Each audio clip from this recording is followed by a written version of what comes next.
ఒక చిన్న గ్రామంలో రాము అనే బాలుడుండేవాడు. అతనికి చదువుపై చాలా ఆసక్తి ఉండేది. కాని అతని కుటుంబం చాలా పేదది. రోజూ స్కూల్కి వెళ్లే ముందు అతను తల్లిదండ్రులకు సహాయం చేసేవాడు. అయినా కూడా తన కలలను వదిలిపెట్టలేదు. ఒకరోజు గురువుగారు రాముని పిలిచి, "నువ్వు చాలా తెలివైనవాడివి. కష్టపడి చదివితే పెద్దవాడవతావు" అని చెప్పారు. ఆ మాటలు రాముకు ప్రేరణగా మారాయి. ఇకనుంచి అతను మరింత కష్టపడి చదవడం ప్రారంభించాడు.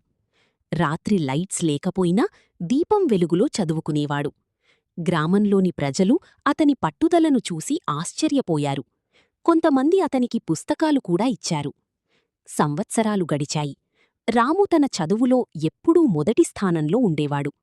చివరకు అతను మంచి ఉద్యోగం సంపాదించాడు. తన కుటుంబాన్ని సంతోషంగా ఉంచాడు.